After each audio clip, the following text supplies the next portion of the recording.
Olá, meu nome é Vitor Gustavo Ito Mazorano, sou acadêmico de licenciatura em Filosofia pela UniOeste Campus Toledo, Centro de Ciências Humanas e Sociais.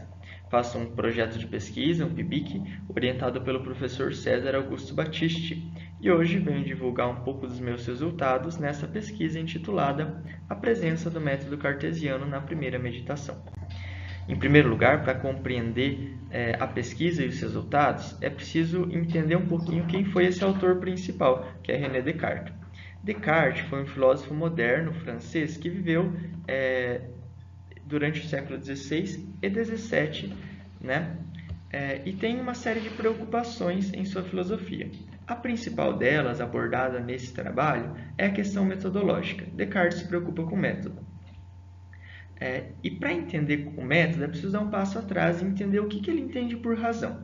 Razão é um conceito que ele define logo nas primeiras linhas do discurso do método por capacidade de distinguir o verdadeiro do falso. Essa razão ele entende que é única e inata, ou seja, existe só uma capacidade racional, né, que ele compara com a luz do Sol, da mesma forma que a luz do Sol ilumina muitos objetos diferentes, a razão também é uma só que torna conhecido vários objetos, por mais diferentes que sejam. Essa razão também é inata, ou seja, ela está presente no ser humano desde que ele nasceu, desde sempre, não é preciso conquistar, né? E além disso, ele vai entender que essa razão também é natural, ou seja, ela vem desde sempre, entende que todos têm a capacidade igual de razão, né? Então, por mais que um alcance um resultado maior, outro menor, não é por falta de razão, né? Ou por maior ou menor capacidade racional, mas por uma falta de método, né? Eu, mesmo tendo capacidade racional, não uso bem essa capacidade, porque me falta um método. E é nesse sentido que ele vai pensar o método dele. E é por isso que o método se torna necessário e importante para a conquista da verdade. Com essa preocupação metodológica, ele vai escrever algumas obras, né? E as principais são essas: As Regras para a Direção do Espírito e o Discurso do Método, né? Muito bem. E o objetivo de Descartes, aliás, o nosso objetivo nessa pesquisa é compreender como Descartes aplica o método dele nas suas outras obras, né? Porque Descartes escreveu obras metodológicas e obras que não são metodológicas, né? Ou seja, obras em que ele não descreve o método. Mas e nessas obras em que ele não descreve o método, também ele aplicou o seu método. E esse é o nosso objetivo: reconhecer a presença do método cartesiano em obras que não são metodológicas, né? E por isso nosso olhar vai se voltar para as meditações sobre a filosofia primeira, especificamente a primeira meditação. Para isso, é importante compreender como que essa pesquisa se desenvolveu, quais foram os materiais e métodos, né?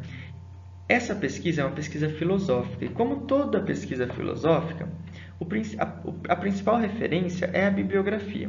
Então, essa pesquisa se desenvolveu a partir da leitura de textos do autor, leitura de textos de comentadores, né, fichamento desses textos e compreensão de conceitos, né, entendendo como que se define conceito, quais relações se pode estabelecer entre as obras, o que os comentadores dizem disso, qual a relação que eu posso estabelecer com a minha pesquisa, enfim, tudo isso a partir da leitura, fichamento e escrita de alguns textos, elaboração de alguns textos. É desse modo que a pesquisa se desenvolveu. As principais obras que eu cito, que foram utilizadas nessa pesquisa, são essas três obras do autor: As Regras para a Direção do Espírito, o Discurso do Método e as Meditações sobre a Filosofia Primeira. São obras que também já foram citadas aqui, né? Mas essas são as principais dessa pesquisa. E como resultados e discussão, a gente parte do discurso do método e das regras para a direção do espírito. Por quê? Porque se o nosso objetivo é entender como que Descartes aplica o método nas meditações, primeiro precisa entender o que é o método, né? E o método cartesiano é definido nessas duas obras, né? No discurso do método a partir de 4 preceitos, né? E nas regras para a direção do espírito a partir de um pouco mais de 20 preceitos, né? Mas aqui se destacou uma de cada. No discurso do método, no primeiro preceito, Descartes vai dizer, textualmente: primeiro, era o de jamais admitir como verdadeira alguma coisa que eu não conhecesse evidentemente como tal. isto é, evitar cuidadosamente a precipitação e a prevenção, e de nada mais compreender em meus julgamentos, senão aquilo que se apresentasse tão clara e distintamente ao meu espírito, que eu não teria ocasião alguma de colocá-la em dúvida. Muito bem?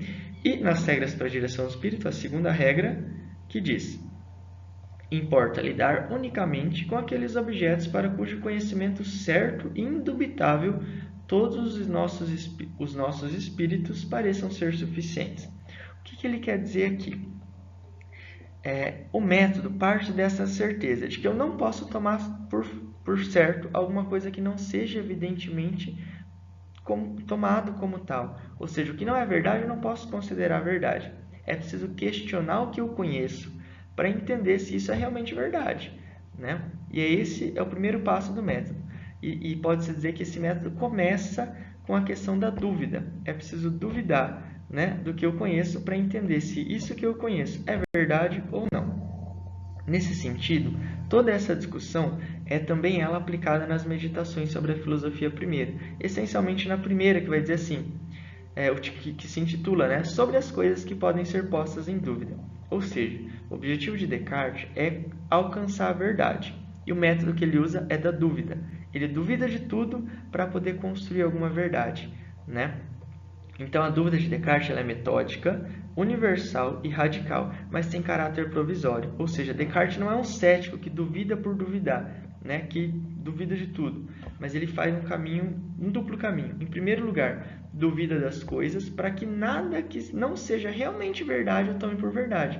Porque se eu tomo alguma coisa falsa por verdade e construo conhecimento a partir disso, eu vou construir um conhecimento sobre um fundamento falso. Então, em primeiro lugar, eu preciso olhar para os fundamentos e reconhecer o que é verdade de verdade, né? O que de fato é verdade que não se pode duvidar, para depois construir um conhecimento seguro, né? E esse é o papel da dúvida que Descartes aplica nessa primeira meditação. A pergunta que a gente pode entender que é feita por Descartes na primeira meditação é: de onde vem o conhecimento seguro? De onde vem a verdade? O que eu vejo e tomo por verdade? E aí algumas respostas que a gente poderia dar e que Descartes também vai analisar. Em primeiro lugar, parece que a verdade pode vir dos sentidos. O que eu vejo, o que eu toco, o que eu ouço é evidente, é verdade, né? Mas Descartes vai compreender o seguinte, ali como diz a citação ali embaixo, né? É prudente nunca confiar completamente nos que, seja uma vez, nos enganaram. Então, se alguma vez os sentidos me enganaram, eu vi uma coisa, achei que era uma coisa e na verdade era outra, né? Ou ouvi uma voz e achei que era de uma pessoa e não era, né? Se os sentidos já nos enganaram alguma vez, é preciso duvidar sempre. Então, tudo que eu vejo pelos sentidos, que eu capto pelos sentidos, pode ser que não seja verdade. E tudo que pode ser que não seja verdade, Descartes vai tomar por falso. O segundo passo é entender assim: bom, os sentidos nos enganam, ok, mas as coisas que estão muito próximas de nós, parece que é impossível duvidar, né? Eu posso me confundir olhando lá longe, vendo um arbusto e achando que é um animal, por exemplo.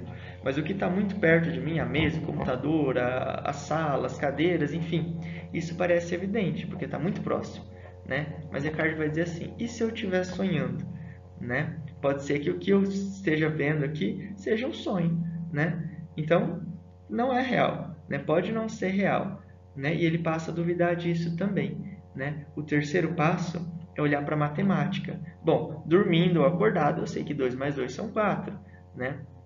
Mas ele vai inserir o argumento do Deus enganador. E se existisse um Deus que me enganasse todas as vezes que eu penso está chegando ao resultado? Toda vez que eu somar 2 mais 2, eu acho que seja 4, mas na verdade existe um Deus que me criou, que quer me enganar todas essas vezes. Então pode ser que nem mesmo a matemática seja verdadeira. E é isso que é o resultado dessa primeira meditação. Duvidar de tudo. Absolutamente nada pode ser real nesse primeiro momento. Esse é o primeiro passo da dúvida.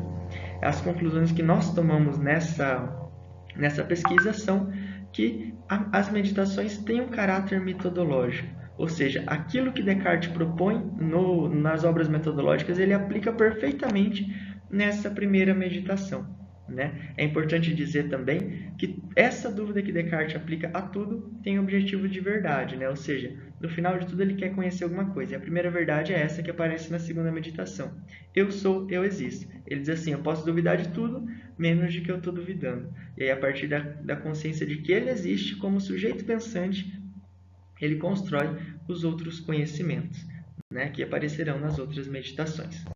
Essas são as nossas referências e o nosso agradecimento, de modo muito especial à Fundação Araucária pela Bolsa de Estudos e também à UniOeste pela oportunidade de apresentação dessa pesquisa.